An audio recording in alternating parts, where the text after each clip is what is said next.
Hello guys, welcome. It's your boy Ohio back at it again. Today I wanted to read to you the prophecy of Simon Kimbangu. Simon Kimbangu, whose name means he who reveals hidden things, was born in Kamba, a small village in Congo Central, the 12th September 1887. Each human being has received a specific gift to testify to the greatness of our Creator. God speaks through the man he chooses. Saturday, September 10th, 1921 was a special day for the black man. At the very start of the morning worship around 9 a.m., the great prophet Simon Kimbangu entered the paddock.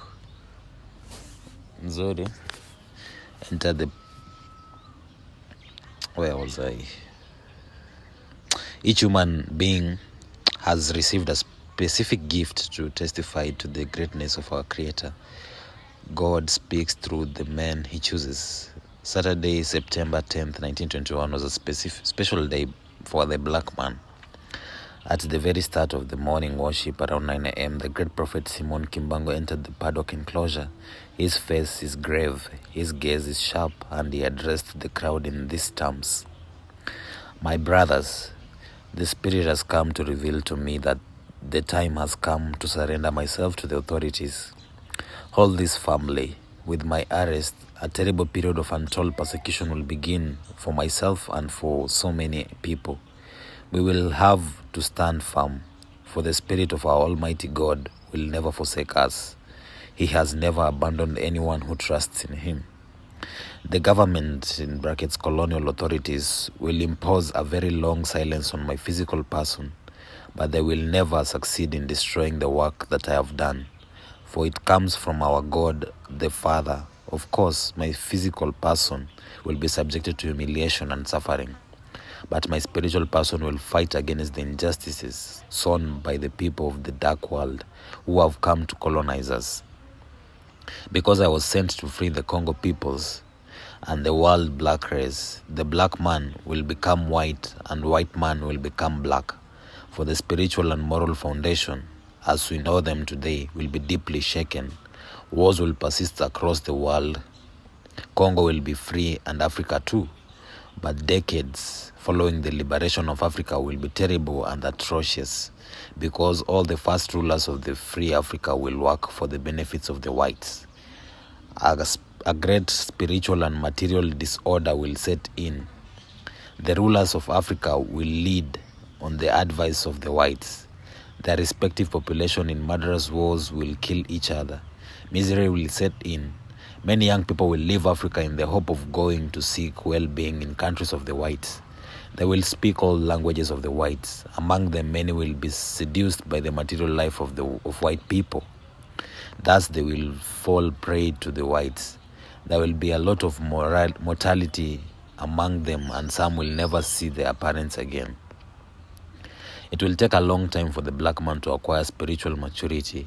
This will allow him to acquire his material independence. Then the third will be accomplished in it will be born a great divine king. He will come with three powers: spiritual power, scientific power, and political power. I myself will be the representative of this king. I will liquidate the humiliation that since the earliest times have been inflicted on blacks. For of all the races on earth, none has been so abused and humiliated as the black race. Keep reading the Bible. Through his writings, you will come to discern the acts of those who came to bring you this book, and the writings or moral principles contained in the book. A thief must be seized with the object he stole. We will have our own sacred book, in which are written things hidden for the black race and people of Congo. An instructor will come before my return to write this book and prepare for the king's arrival. He will be fought by the generation of his time, but little by little, many people will understand and follow his teaching. Because without this teacher, who will prepare the Congo peoples? Because the arrival of the king will be very murder and without forgiveness.